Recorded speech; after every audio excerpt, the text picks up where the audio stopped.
एक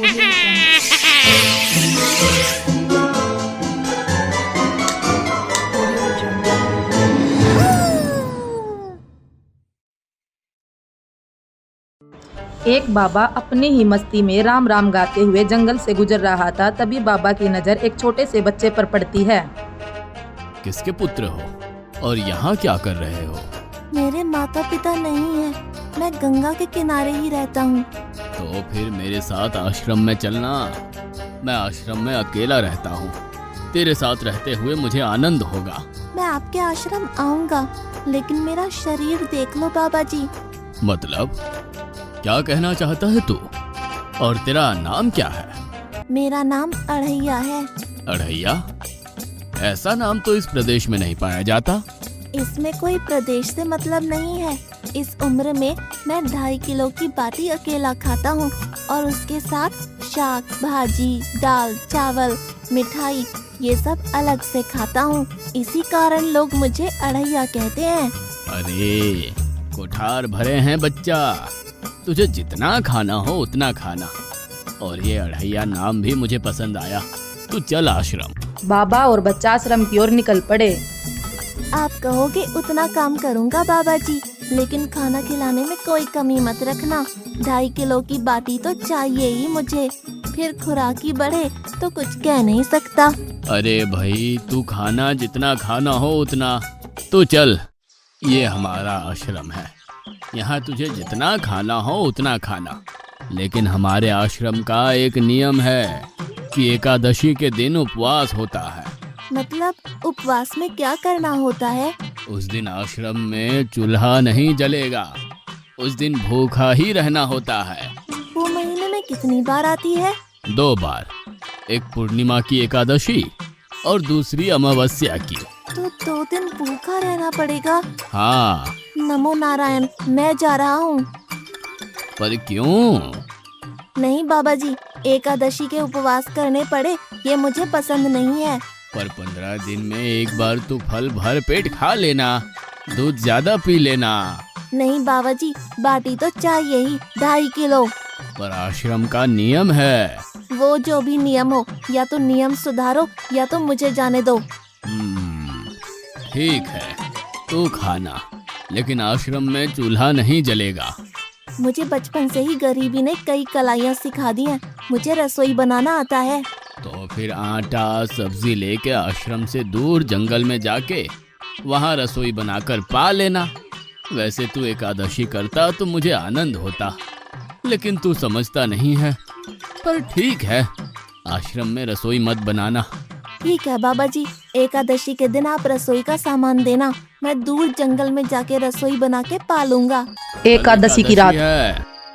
हाँ बाबा जी, आप मुझे रसोई का सामान देना, मैं बाहर जाके खाऊंगा। आप यहाँ एकादशी करना। पर बेटा, अभी भी कह रहा हूँ, आश्रम के नियम का उल्लंघन मत कर।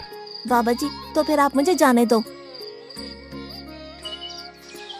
ओ अढ़िया, हमारे आश्रम में ऐसा नियम है कि ठाकुर जी को भोग लगा कर ही पाया जाता है।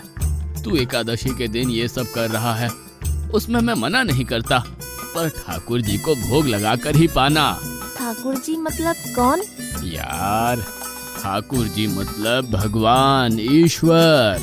मतलब भोग लगाने पे वो रूबरू आएंगे? तो फिर ज्यादा सामान दो। तू मूर्ख, तुझे कैसे समझाऊं? भगवान नहीं आते, सिर्फ तुझे भावना करनी है। कैसी भावना? जब रसोई तैयार हो तब थाली के सामने बैठकर 2 हाथ जोड़कर ठाकुर जी को खाना खाने बुलाना। मेहरबानी करके इतना नियम पालन करना। ठीक है। बाबा की बात सुनकर अढ़ैया चल पड़ता है।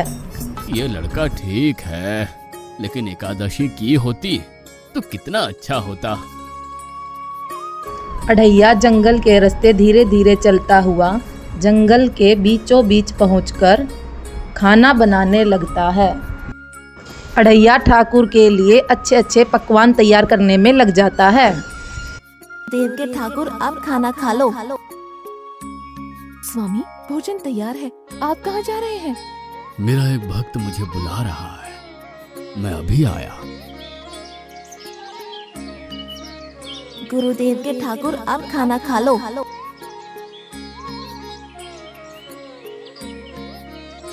ओ भैया, आप कौन हैं? गुरुजी का ठाकुर हूँ। गुरुजी के ठाकुर? बाबा जी तो कहते थे ठाकुर जी नहीं आते, और आप आए। बाबा जी ने मुझे ठगा, और आपने भी ठाकुर। कुछ तो मर्यादा रखो ठाकुर, तुरंत दूसरे की बनाई रसोई पर टपक पड़े। ठाकुर जी कुछ नहीं कहते, वो चुपचाप खाने का आनंद लेते हैं। अढ़ैया वहां से गुस्से में उठकर चुपचाप आश्रम की तरफ चल पड़ते हैं।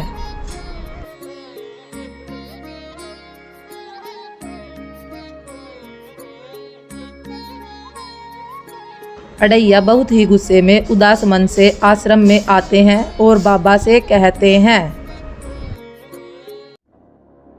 तूने एकादशी नहीं की, मुझे अच्छा नहीं लगा। खाना खाया? क्या खाऊं? बाबा जी का ठुल्लू। ये आपके ठाकुर मान मर्यादा या विवेक समझते हैं, समझ ही नहीं आता। एक तो एकादशी नहीं की और ठाकुर को क्यों अपवाद कर रहा है? तो क्या करूं? आपके कहे अनुसार मैंने हाथ जोड़ के बोला, गुरुदेव के ठाकुर पधारो, तो जिसे कुछ नहीं आके सीधा खाने लगा। मेरी बात पूरी हो उससे पहले सब निपटा गया, भुक्कड़ कहीं का। भगवान थोड़े तेरे पास आएंगे। एक तो खाना भी खा लिया और झूठ भी बोल रहा है। मैं झूठ नहीं बोलता बाबा जी। कल एकादशी है।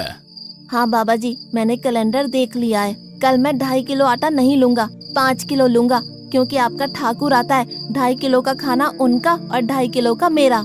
तुझे जितना लेना हो उतना ले जाना। या तो खुराक बढ़ा होगा या मित्र होंगे। ठाकुर जी को अपवाद क्यों कर रहा है? अढ़ैया सुबह होते ही 2.5 किलो अपना और 2.5 किलो ठाकुर जी का खाना लेकर जंगल की तरफ रवाना हो जाते हैं। वहां जाकर अढ़ैया ठाकुर जी के लिए खाना बनाने लग जाता है। ठाकुर, ये बहन कौन? वो मुझे बहन कहता है। जानकी चुप रहो, भोजन पाने लगो। ठाकुर, ये है कौन? ये मेरी पत्नी है। तो आप शादीशुदा हैं? पहले बोलते होते, अकल है कि नहीं? खाओ खाओ। ठाकुर जी आज भी कुछ नहीं कहते, वो चुपचाप खाने का आनंद लेते हैं। अढ़ैया आज भी बहुत गुस्से में भूखे ही उठकर आश्रम की तरफ चल पड़ता है। वह आश्रम पहुंचने पर बाबा को बहुत गुस्से में बोलता है कि ऐसी की तैसी। आज क्या हुआ? मुझे ज्यादा बुलाओ नहीं, और इनका परिणाम अच्छा नहीं आएगा बाबा जी। पर हुआ क्या? आपको मुझे बताना तो चाहिए। ठाकुर तो आया, लेकिन वो शादीशुदा है, और वो बताना चाहिए ना। शादीशुदा है? मतलब? दोनों पति पत्नी आए थे, निर्लज्ज, और चुपचाप हंसते थे। मैं इतना गुस्सा करूं और उनको कोई लेना देना ही नहीं। दोनों खा के चले गए। वो बहन अपने घर में रसोई नहीं बनाती होगी। क्या बकवास कर रहा है? तुझे क्या हो रहा है? ठाकुर तेरे पास थोड़ी ना आएंगे। आज मैं 5 किलो आटा नहीं लूंगा, 7.5 किलो आटा लूंगा। 2 लोग वो और एक मैं। तुझे जितना ले जाना हो उतना राशन ले जाना। मैं कब मना कर रहा हूँ, पर तू झूठा नाटक मत कर। नाटक नहीं कर रहा गुरुजी, मैं झूठ बोलता ही नहीं हूँ। आप ही खेल खेलते हो। 2 एकादशी से भूखा मार डाला मुझे। अगली एकादशी के दिन फिर से अढ़ैया भोजन लेकर निकल पड़ता है। वह जंगल के बीचों बीच जाकर खाना बनाने लगता है। वह आज फिर उदास मन से ठाकुर के लिए भोजन बनाने में लग जाता है। अब खाना खा लो। आप दोनों अकेले अकेले कहाँ जा रहे हैं? मैंने रात दिन आपकी सेवा की है, और भंडारा खाने अकेले जाओगे? लक्ष्मण, तेरा स्वभाव बहुत गर्म है, और वो लड़का कुछ भी बोले पर तुम उसे कुछ भी नहीं बोलोगे। नहीं बोलूंगा।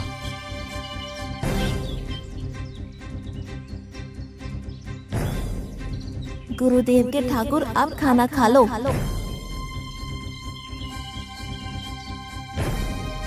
ओ भैया, ये दूसरा भैया कौन है? वो मेरा छोटा भाई है। आप मुझे बताएंगे कि आपके घर में संख्या कितनी है? मुझे राशन का तो पता चले। भैया, ये इतना गुस्सा कर रहा है। लक्ष्मण, चुप रहो, भोजन में ध्यान दो। अड़ैया आज फिर बहुत गुस्से में आश्रम में आता आज है। तो ठीक से खाना खाया ना। मुझे गुस्सा मत दिलाओ बाबा जी। पता नहीं इस बच्चे की क्या समस्या है। कल एकादशी है। हाँ बाबा जी, मैंने कैलेंडर में देख लिया है। आज मैं 10 किलो आटा लूंगा। 10 नहीं 20 किलो राशन ले जा, लेकिन तू झूठ बोल के ठाकुर को अपवाद मत कर। आप मेरी बात कभी नहीं मानोगे, मैं झूठ नहीं बोलता। अगली एकादशी को अड़ैया फिर से निकल पड़ता है। वह हर एकादशी की तरह फिर से ठाकुर जी के लिए खाना तैयार करने लग जाता है।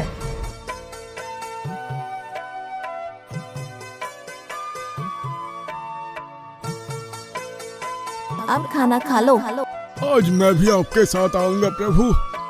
चलो हनुमान, वहाँ कुछ बोलना नहीं, चुपचाप भोजन पा लेना।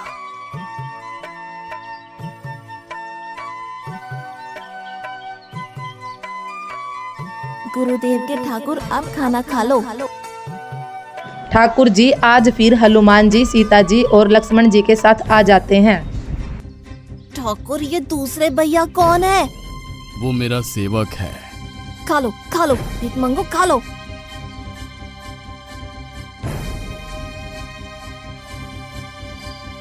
कल एकादशी है। हाँ, मैंने कैलेंडर पहले ही देख लिया। आज मैं 12.5 किलो आटा ले जाऊंगा। कुछ भी हो जाए, आज उन लोगों को छोड़ूंगा नहीं। अड़ैया अगली एकादशी के दिन बहुत ही गुस्से में जंगल की तरफ चल पड़ते हैं। गुरुदेव के ठाकुर, अब खाना खा लो।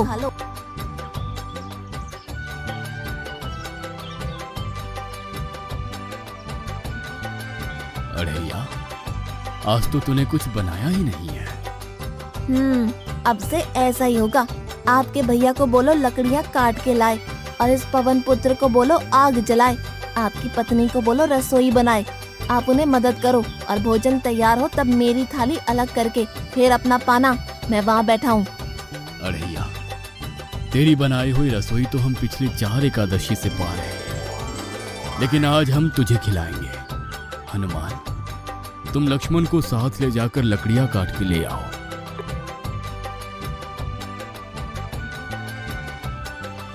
हनुमान और लक्ष्मण जंगल में जाते हैं और लकड़ियां काट कर ले आते हैं।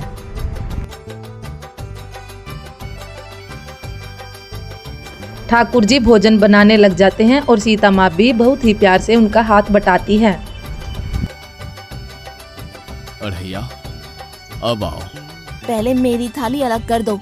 अरे यार, तुझे जितना खाना हो उतना खाना, लेकिन पहले हम ठाकुर जी को भोजन लगा देते हैं। पर ठाकुर को भोग लगाना कहाँ बाकी रहा? आप ही तो हर एकादशी के दिन आते हो। जैसे तेरे गुरु का ठाकुर मैं हूँ, वैसे मेरा भी कोई ठाकुर है। तो वो आएगा? अरे यार, कोई नहीं आएगा, पर हमारा भी नियम तो होगा ना यार।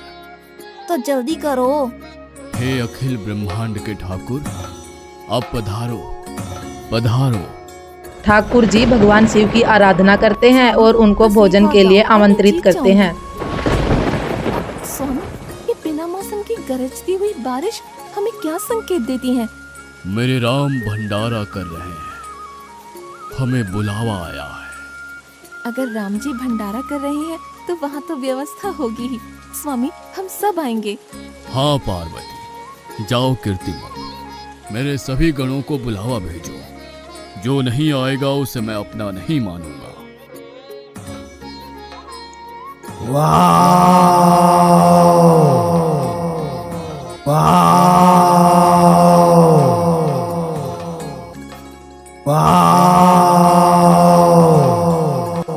भगवान शिव सभी गणों को आमंत्रण भेजते हैं और वे सभी ठाकुर जी के आमंत्रण पर पहुंचते हैं। हे अखिल ब्रह्मांड के स्वामी, आज मुझ तुझको अपने चरणों में स्थान दो। अब ये सब कौन होंगे? आइए प्रभु, पलंग पे बैठिए।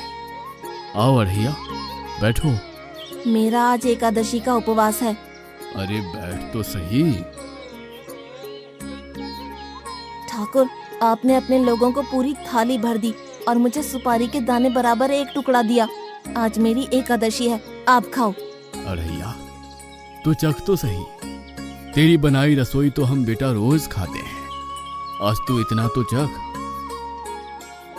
जैसे ही अढ़ैया ठाकुर जी के द्वारा दिया गया भोजन खाता है, वैसे ही उसे साक्षात भगवान जी के क्या दर्शन रहा है हो मुझे? जाते हैं। बचाओ बचाओ बाबा जी, बचाओ बचाओ। उठो अड़ैया।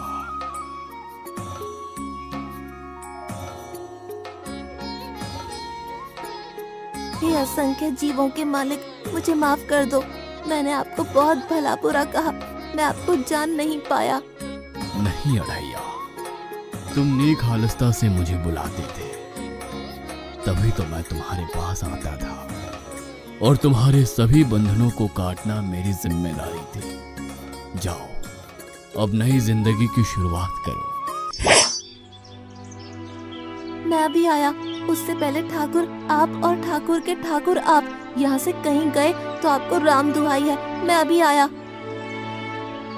अढ़ैया दौड़े दौड़े आश्रम में आते हैं और बाबा को बोलते हैं, बाबा जी, कितने सालों से ठाकुर मंदिर में विराजे हैं? 100 साल से। कभी ठाकुर ने रूबरू आके भोजन पाया है? तो आओ, ठाकुर भी खा रहा है और ठाकुर का ठाकुर भी खा रहा है। मुझे तंग करना कब छोड़ेगा? 5-5 एकादशी से तू व्रत खंडित कर रहा है। बाबा जी, मैं झूठ नहीं बोल रहा, आप मौका न चूके बाबा जी, आओ और देखो। बाबा अढ़ैया की बात सुनकर अढ़ैया के साथ साथ जंगल की तरफ चल पड़ते हैं।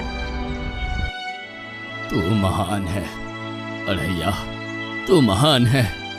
वास्तव में मुझे मेरे राम के पैर पड़ना चाहिए, लेकिन फिर भी मैं तेरे पैर पड़ता हूँ, क्योंकि तेरी इस क्रांति की वजह से मैंने अपने ठाकुर को पाया।